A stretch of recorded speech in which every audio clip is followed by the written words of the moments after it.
Hi, I'm the Plant Gals, and I want to film an end of the year plant tour. I feel like my plants have made so much progress this year. I'm so proud of all the plants I've been growing. Some of them will be new compared to my old plant tours, but yeah, 2025, what a year. It's actually been an incredible year for me. I graduated university, so I have a degree now, which is really cool to be able to say. And I have accomplished a lot. I actually went to film this video once before, and partway through it, I went to go get a vision test done, and things kind of spiraled from that vision test, so I'm re-filming this. I was diagnosed with IIH, idiopathic intracranial hypertension, so my brain has too much fluid right now, and I've talked about in the past how important my plants are to me and how it's just something that I can come home to and always be proud of when I'm struggling with my chronic illness. I have Ehlers-Danlos syndrome. A really weird end to the year for me. So let's look at all my plants. So here is my Millsbow tall in all of her glory. We are just gonna work through this cabinet. I'm gonna pull out some. I'll just show you them where they live. This Monstera Adansonii Indo Mint this year. I've struggled to find one that I've loved. My boyfriend actually bought this for me from Lace and Leaves in Edmonton. This plant is so stunning. I really, really love the variegation, and it grows so thick and easy, which I've actually struggled with variegated Monstera in the past, specifically Adansonii, and this one has just been like bulletproof, and I love her. Is a Noid. We're not sure totally what it is. It's kind of like a red spider, forgetii, but it's also not. It has a semi-closed sinus, but it's not always closed.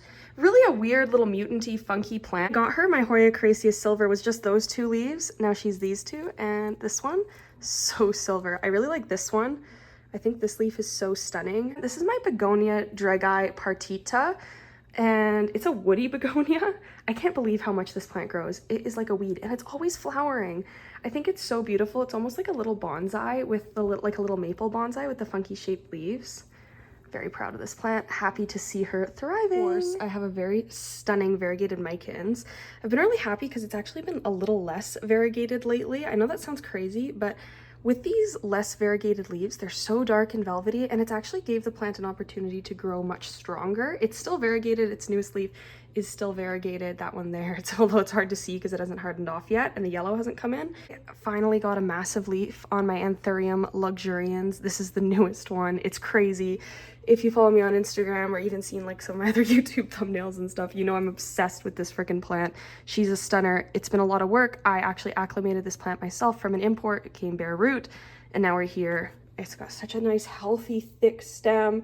A new leaf maybe gonna come in soon, and yeah, I could not be more proud. This plant is like maybe the winner for the most progress in 2025. This is my Anthurium Bigfoot. Look at the silver veining. This is the newest leaf here. It's not fully sized up yet just because it's pretty new. This is the second newest leaf. Absolutely stunning. I've got so much nice red in the sinus there. I feel so lucky. This plant has just been an absolute stunner, and I can't get over how pretty she is. I really got my Whippleway. I actually didn't even want to talk about her because I felt like I'd been scammed. The plant was so tiny, and it took so much work to actually get it to live. It was a struggle for probably a solid year, and then suddenly it just went absolutely crazy. Whippleway is probably my favorite variegated philodendron of all time, maybe aside from the variegated UPI, but I don't have one of those. And I'm obsessed with the speckling, the way this plant is like minty and it changes back. The leaves come in like this beautiful pink color. Ugh, I just absolutely adore this plant, and I'm so happy that it's actually doing well and thriving now. So I pulled out the bigger plants at the bottom of my cabinet so that we can appreciate these Hoya that kind of live at the back here. This one is my Hoya Anakahoi, my middle one is my Hoya Kaimuki, and then this one is quite an old plant for me. This is my Hoya Wilburgraves Russia. So this one is kind of funny. It's really close to the light. It gets a little bit too much light, and it struggled with kind of like damage. However, I'm still happy with it living here because it's kind of the only place I can keep it. And it still gets absolutely the most stunning silver leaves of all time. Right now, it's actually putting out a lot of new growth. I have this new stem down here, a new stem putting out a leaf here. I don't know if you can see it in there, but right Right there is a new little growth point coming in. This plant grows beautifully. I absolutely love this Hoya. It would get normal, like those pink carnosa or maybe white carnosa blooms if it bloomed. I'm very curious to see that. I don't know if it'll ever happen. I have really bad luck with Hoya blooms, but I still absolutely adore this plant. This is my Hoya kaimuki in the middle. I really like this little drippy pot that it's in. This just gets these really big, kind of crinkly leaves. They're very leathery and thick. This plant grows really beautifully. I've been so happy with it. It was only these 2 leaves here when I got it, and it is absolutely killing it and thriving. You can see how big and full it is now. I love it so, so much. And then, yeah, my Anakahoe, this is my fuzzy Hoya. It is so fuzzy. I love this plant. It's also going crazy right now. It's kind of hard to see, but it actually has about 3 or 4 new growth points putting out new leaves. This one has been one of the slower growing Hoya for me. Now I wanted to show off some of the plants out of the cabinet just because they're big and it would be easier. This is my Monstera obliqua. I've been really lucky with how thick this plant is. Believe it or not, this plant was also just 2 leaves when I got it. It doesn't have its original 2 leaves. It obviously puts out the runners that the obliqua is famous for. So at the last Aroid show, I got my dream Anthurium, Anthurium SP Limon. Oh, just the funky texture, the shape of these leaves. I love everything about this plant. It is so silvery and just really, really unique. I have had quite a few new leaves since I got it, and it lives in my little Piggly Wiggly pot. This is my Piper crocatum. Now, she has lost some leaves this year. I let this one dry out a little bit too much, which is the story of almost all Piper crocatum. This plant is a different plant. It gets all of these salts on the leaves. They look like bugs, but they're not. It's just salts that the plant produces. This one, which I'll show afterwards, you can see is covered in so much salt from it falling off of the other plant. They're not very easy to find. The plant shop that I used to work at actually stopped carrying it because the grower had such a hard time growing them that they decided they didn't want to proceed with them. This is my Aglaonema spilled milk. This plant is also absolutely massive. This one with the kind of crooked stem is actually the original plant. This plant, it gets so white, so that's why I get some kind of crispies on her. Sometimes if they stay, they fade back to these really crazy camo colors. Once again, there's those salts that I was talking about. I adore this plant. I've never really seen anybody else with one in anywhere or in Canada. So this is kind of one of the plants I really don't talk about very much at all. This is my monkey tail cactus. I went on quite the mission to pick this plant up. I just kind of fold it back into the pot. It was only about 2 stems when I got it. It's a lot more than that now, even though it's kind of hard to tell. I'd really like to have a nice window where I can display this, like a south-facing window that gets a ton of light one day. I don't have that right now. This plant can withstand so much drought. I really very, very rarely water this plant. Once a month would be an exaggeration for sure. But yeah, this is her. The spines on it are so annoying. They fall off so easily. I'm really brave for even taking this out of the cabinet, to be honest. Usually I barely ever move this plant unless I have to water it. So I wanted to change the lighting for this one. This is my Hoya Serpens Silver. It's actually grown a lot since I got it, and I was warned by the seller that they revert a lot, but I still have that beautiful, beautiful silver color. Look at how tiny the new leaves come in. Can you see the tiny new leaf there? This plant is very fragile. It's so, so stunning though. And the texture of the leaves, the little hairy bits, the dimples, I'm so obsessed with this plant.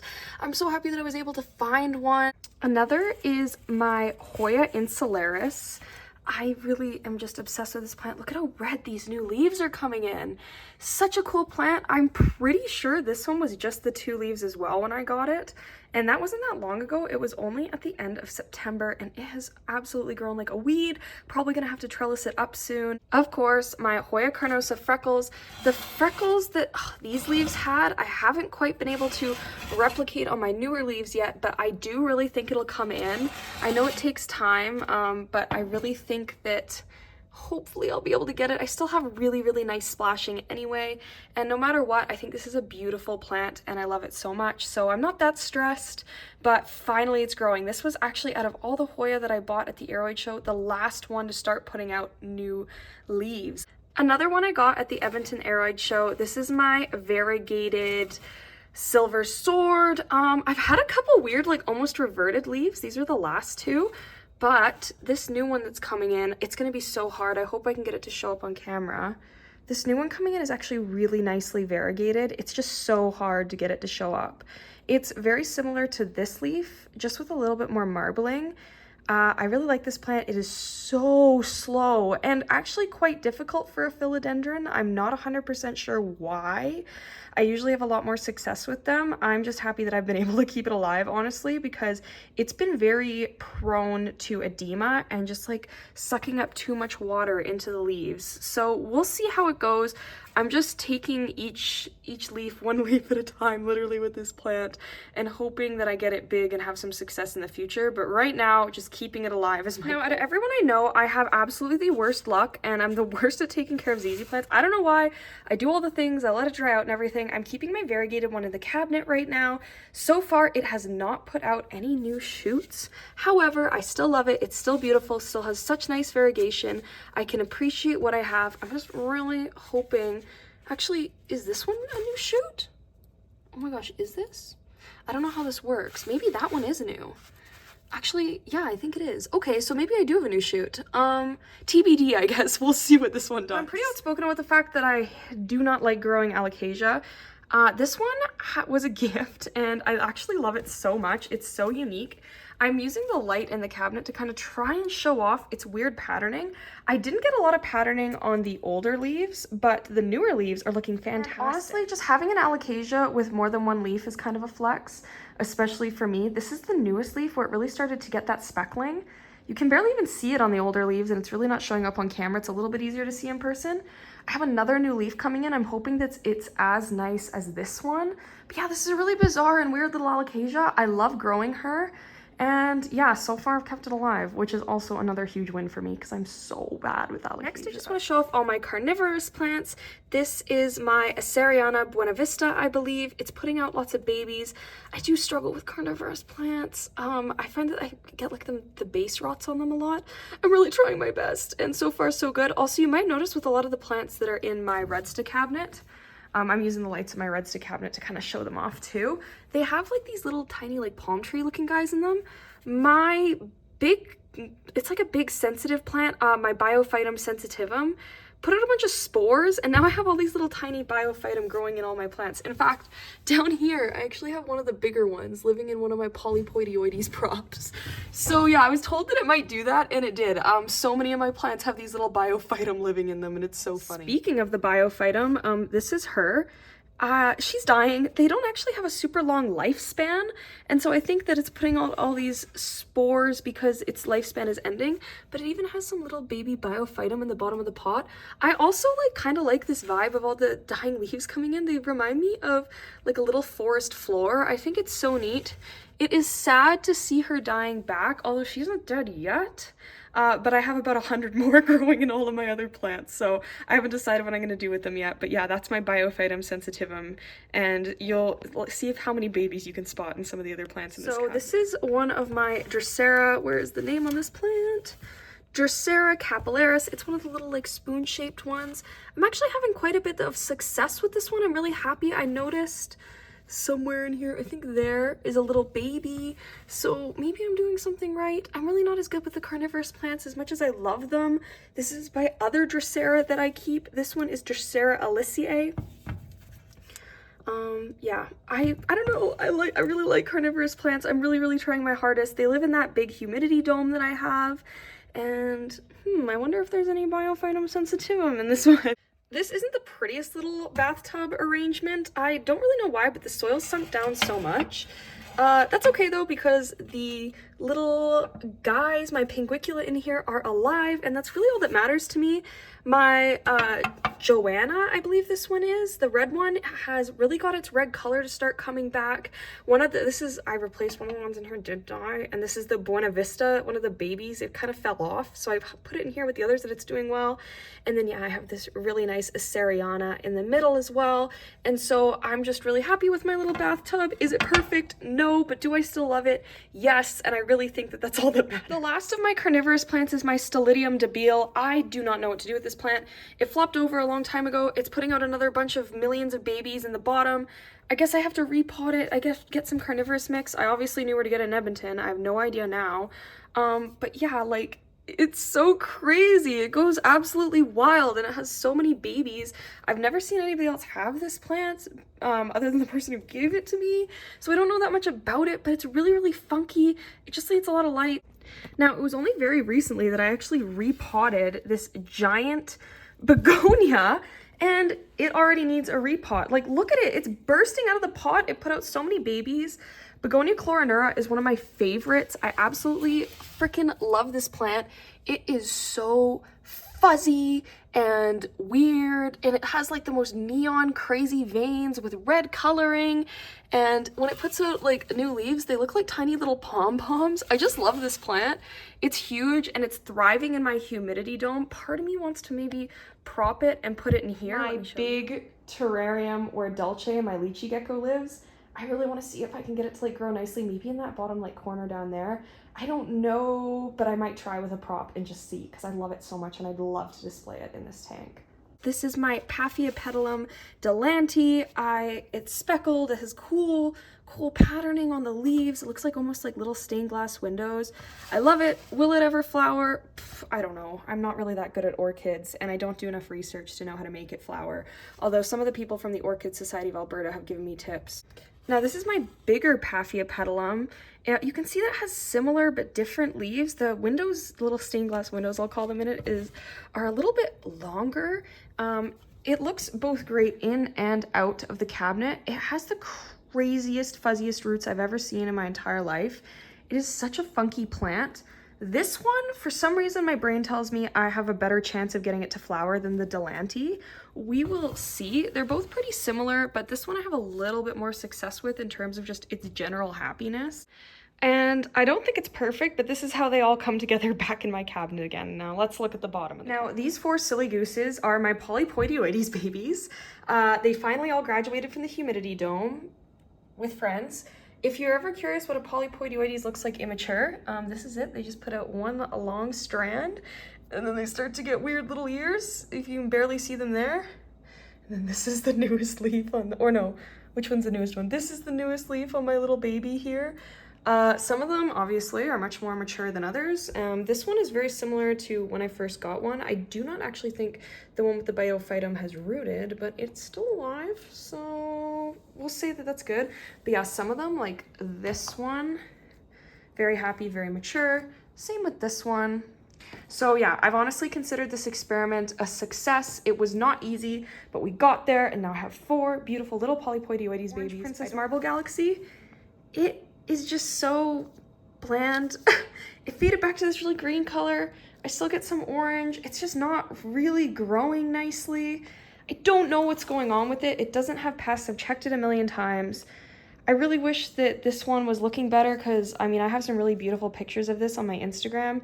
It isn't looking like that, and it doesn't even really put out leaves like that anymore. It's still variegated. It's just really hard to tell, especially on camera. But yeah, this is maybe a loss from this year. However, it's still alive and I still love it, and I have not given up hope yet. So we'll see where this plant takes me in 2026. Now, my strawberry shake is a little bit sadder than she once was. However, she put out babies twice. I cut back this plant twice in 2025, and it's still growing, it's still variegated, and look at these leaves. I still love this plant so much, and I'm so grateful for all the babies she has given me in 2025.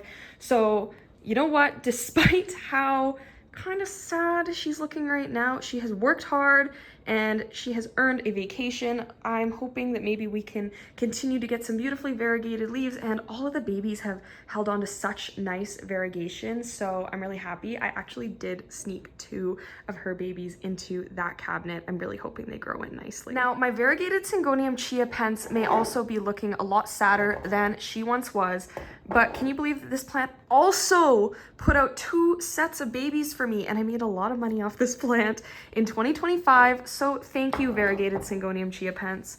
I almost always keep the base cuts of my mother plants. I don't know if it's just like a sentimental thing. I just love them and I feel like they've worked so hard. A lot of people think they're ugly, and so those are the ones I sell, and they keep the top cuttings. I've always kept the bases just because, I don't know, I feel like they work hard. They deserve a rest. And yeah, so this one also not her prettiest, although look at this new leaf, so stunning. And I am so thankful that this plant was able to produce so beautifully this year. This is my staghorn fern. Actually, recently this plant went through a little bit of a loss where I actually had a lot of dieback on it. That can be normal for staghorn ferns, and I'm okay with it. It currently has this little leaf coming in and that little leaf. I did get 2 new shield fronds. Oh, sorry, friend. I really struggle to keep the shield fronds nice and green and alive, but they were once very green and alive. You can see the new growth coming in down there too, so it's happy. Just doesn't have that many leaves right now. Next to her is my giant burl marks, variegated burl marks. I absolutely love this plant. Is she gangly and crazy? Yes. Is she super sentimental? Even bigger, yes. I really, really adore this plant. I have had this since the very beginning of my plant collecting journey when it had 3 leaves. Obviously, it has a lot more than that now. It's gangly. It lives in my cabinet. I don't really know what to do with it because it's just so crazy. But it still absolutely means the world. The last plant I have in this cabinet is also a weird one. This is my really hyper variegated epipremnum marble. So yeah, it gets about a million bazillion dead leaves. I will probably pull those off after, but I want to be honest about what it's like to grow a plant that is this variegated. Yeah, it just keeps dying back when they puts out these new leaves. It's so beautiful. I really love how epipremnum put out these tiny little holes in the center of the leaf. I think it's so unique, and even if it's not the most fenestrated, when they get these tiny little keyholes, I just think it is so neat. Like, look at this leaf. Look at how small those little fenestrations are. I feel like appreciating the details on plants is just so needed, and I love it so much.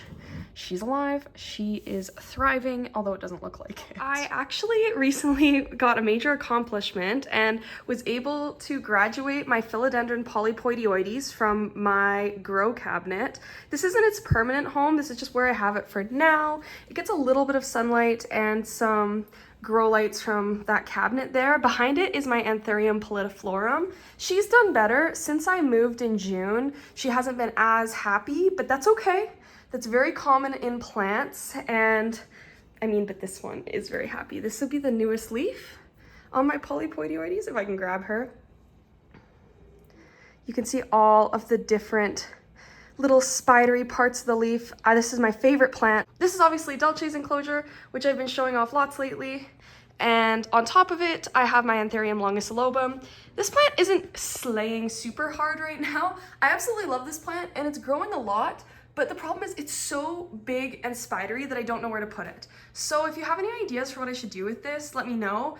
I'm really proud of this plant, but it's just not, it's not easy to find a good spot for it. I may put some grow lights or a setup up here. Maybe I'll even just like put a lamp on top of the cabinet to get these guys. I haven't decided yet, but yeah, these are some of my really funky, weird shaped plants. My longicolobum, obviously, like look at the ears on that plant. And then my beautiful long pallidiflorum. And then obviously my pride and joy, my polypoidioides. This plant is my syngonium milk confetti. I love this plant. It has a tendency to get like these curled up leaves and I have to help them unfurl. I'm not 100% sure why. I know that can be like a sign of thrips and stuff, but this plant does not have any pests or anything. Anyway, it has the most stunning variegation and it lives in this really funky cow pot. I painted this myself. In a propagation video, I actually cut this plant completely back all the way to here, so it had no leaves. This is its new vibe. The original top cutting actually is that massive syngonium chia pens that's living in my cabinet that Dulce, my Leachianus gecko, lives in. I think syngonium chia pens is such an underrated plant. It took me a long time to be able to find one, and I have had so many propagations from this plant. It's crazy. This is my oxalis. Actually, when I hosted the U of A plant sales, I would tell the execs that they could take a plant home if they volunteered with us, and I never actually took one home until this year. This plant was very sad and dying in the greenhouse because it just was so hot in there, and I decided to take it home and see if I could revive it, and she's huge now. I know she has a lot of dead leaves. This plant dies back a lot and is just always very crazy and all over the place, but I swear she's very happy and healthy. And I just like the purple on purple of this plant is so unique and stunning. I really think this is an underrated plant. It's not particularly rare or anything, and it's pretty cheap. If you can find one, I really recommend caring for one. Take a second to pull out all the dead ones, and yeah, look at how much better she looks. Oh, this plant is so neat. Oh, and it opens and closes throughout the day. So these leaves will close completely. This plant actually moves a lot. It's really neat. UPI is probably one of my favorite all-time philodendron, aside from the polypoidioides. As you can tell, I like weird ones. I finally got that really characteristic shape, like the big base, the tiny little like follow-up, I don't know, and then these two ears here. This plant is actually pretty mature. This was the second newest leaf, just starting to get those splits. But yeah, like this plant is really cool to watch grow. I finally got that mature leaf that I've been looking for. I've been fighting for it for, I guess, a couple years now. What's the oldest leaf on the plant actually looks like this. So you can see how much it changes. It's starting to get a really thick stem too. So I really think it is starting to feel mature and happy in this pot, which makes me really, really happy and proud to see how far this little plant has come. And I feel like this new leaf right at the end of the year gives me something to focus on and to be proud of, because yeah, she is exactly what I've been waiting for, and it has taken so long. Probably my ugliest plant, but a plant that I love nonetheless. My OG pink princess. Look at her. She got some nice variegation on the back of that last leaf. What I will say in a weird update is that she decided this year to have some babies, and they actually look nicely variegated. So I have a little baby coming in here. I didn't even cut this plant back. She just started doing this. I have this new leaf here, which actually looks, let's see if we can flip it over and see if we can see any variegation. This is actually, this little tiny plant that I'm poking at now is about the size of this pink princess when I got it, if you can believe it, years and years ago. It has another little baby over here. So I'm very excited to see how these guys do. They seem a lot more variegated than the mother plant, which I was very surprised by. It's a very similar look to the pink princess, but they are different. This is my Philodendron Black Majesty. Its leaves are very dark and black, and I really like the shape. They're very arrow shaped, and I adore this plant. This is also an import that I acclimated myself. My boyfriend actually picked this out. I had a little bit of cash left in my budget at this little like import event that happened a few years ago, and I was like, yeah, just pick something out for that price. And this is what he picked out, and I love this plant. Really a kind of a weirdo. You don't see it very often. The backs of the leaves are like this kind of like dark magenta-y color, really pretty.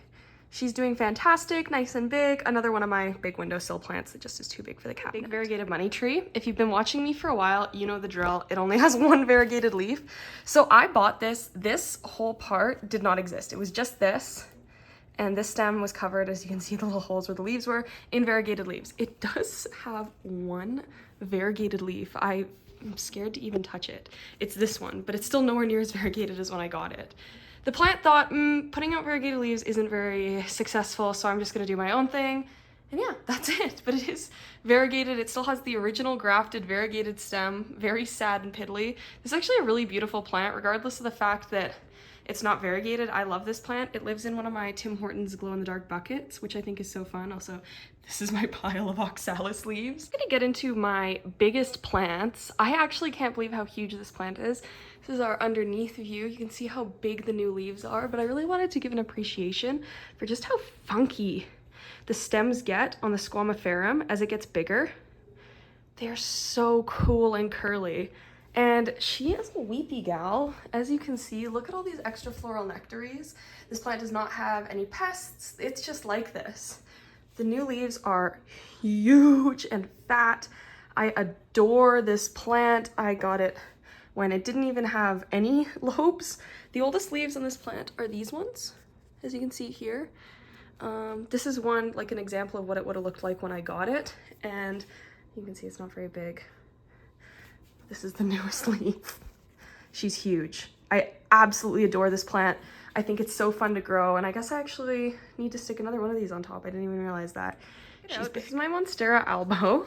She is huge. I love her. This is the newest leaf. Actually doesn't look like it has much variegation. I guess we'll see. She needs some TLC though. This plant grew way faster than I was prepared for. They're usually quite slow. It matured up very, very fast. These are all like the nice big mature leaves on her. Like you can see the stem got kind of all scrungly. Although I will say, despite this leaf not having much variegation, look at this part of the stem. I wouldn't be worried about it reverting. I think it just might be that one little leaf there. But this plant has always had beautiful, fantastic genetics. You can tell which way it's facing, look. The whole plant is backwards. I should probably try and switch it around and see if that maybe helps those leaves come forward again. Big this plant is over here, my squamiferum, cat for reference.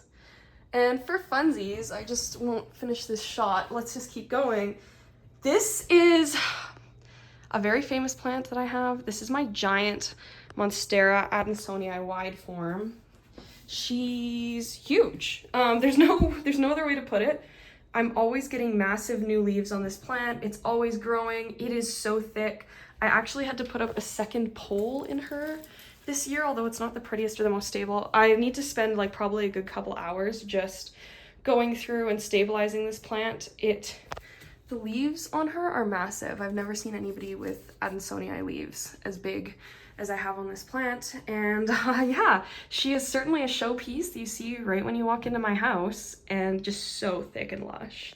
I get asked a lot of the time how I grew her. You can see that there is just like a wood pole that she's stuck to in the middle, and then I just kept on adding. This is just like a cardboard tube. It could have been better, but it's so thick that you can't even see the kind of weird shoddy job that I did on the inside. Yeah, actually so nice. This plant is my pride and joy. It fills up my space, and I think that it really just gives that planty feel to my home. And it's a really basic plant that you can get at pretty much any plant store, but if you work really hard, you can do some really cool stuff with it, obviously. So there she is. Monstera was driving me crazy at showing it off in that video, so I staked it. New moss pole. I literally just squished the next one on top. It's super easy. I'll put a stake in to stabilize it better because she's a little leaning tower of Pisa core right now. I don't know. But yeah, she'll go back in the window after a good water. I love this plant. I love having a big, beautiful, variegated Monstera. Fail, because I don't know what I could have done differently, but the one thing that I have struggled with is my burl marks. This is also a Monstera, but this burl marks just hasn't got any holes. I tried putting it on a pole. It has really shot up in size and been prolific since it's gone on the pole. It lives in this really cute little snail pot, although we lost like a little antenna, which sucks. I don't know what's going on. So I'm really hoping that in the new year, this plant will get holes. I have really been trying to get them, and I don't know why this plant just hasn't done it for me. Still love this plant. It's still stunning and beautiful, but I want the holes. So friends, thank you so much for watching my 2025 plant tour. I know I said I was excited about things a lot and proud of things a lot. It's because I am. This year I bought less plants than probably any year in my plant collecting journey, and yet I'm so happy and fulfilled by every single one of them. Plant collecting, it makes me so happy. I really struggle with my chronic illness and my mental health, and being able to come home to something every single day that I can look at and be proud of means the absolute world to me, and it just brings me so much joy. And when I run into people randomly where I just bring up something about a plant and then I'm like, oh my gosh, you're a plant person, like, it's so nice to have that community. I think I definitely learned a lot this year about my plant collecting and my tendencies. I learned that I don't need to buy a ton of plants to be happy. Sure, I still probably bought, I don't know, maybe 10-ish plants this year. That could be an underestimate. I would say somewhere between 10 and 15 probably, which maybe seems like a lot to some people, but is really a low number for me, especially the size my collection is. It could even be less than 10, but I think it's right around 10. And I just feel so fulfilled. You do not have to buy lots of plants. And if you notice, some of the plants I'm most excited about are actually plants that I've had the longest and just mean so much to me. I never get bored of my plants. Sometimes I buy plants because they're I say sometimes, I used to buy plants because they were super trendy at the time, and then I just wouldn't vibe with them. But now I really know what I like, and I just go based off of that. I don't really care what other people are doing. I just go based off what I'm loving in the moment. And filming this video has just been so fulfilling, as it has been a really hard month for me. And I have absolutely just filming this over the last kind of week or so has brought me so much joy going through my plants and being like, oh my gosh, this one has come so far. It would take me a long time to edit, but I would absolutely love to do a video where I compare all of my plants or some of my plants to their baby photos when I got them, because a lot of the time I post my hauls and stuff. And that's also a big reason why I really recommend having a plant Instagram. Even if you don't interact with other people or you're not interested in being a part of the plant community, having like a plant Instagram or a space for that where you can just post your hauls and stuff is really nice, because it's so easy to come back to and be like, oh my gosh, like look at how far this plant came. I don't know if I guess you could do that in your camera roll or something, but I really like scrolling back through my Instagram and looking at how far I've come. And I feel like 2025 has been a big growth year for me, which is funny because at least in the last 2 years, this is probably the smallest my collection has been, which is crazy, I know. I'm so grateful for the plant community and the opportunities that everybody in this community has given me. I love going to plant events like the Aroid show, and even when they have plants at reptile shows. I've been so thankful for my time when I worked at a plant shop for a year and a bit. And yeah, I just feel so grateful for this community. I love everybody in it so much, and I love my plants so much. I am so excited for 2026. I can't wait. I really think that I have some really cool things planned. I may even try tissue culturing. Out of all the plants you saw in this video today, which one do you think I should tissue culture? Let me know. But yeah, thank you so much for watching. It really means the most to me. My YouTube channel has grown significantly this year. Do I have the most followers ever? No, but the amount of you that watch is really cool. I mean, even when I get like 50 views on a video, like I can't imagine standing in a room of 50 people and talking to them about my plants. That would literally be my dream.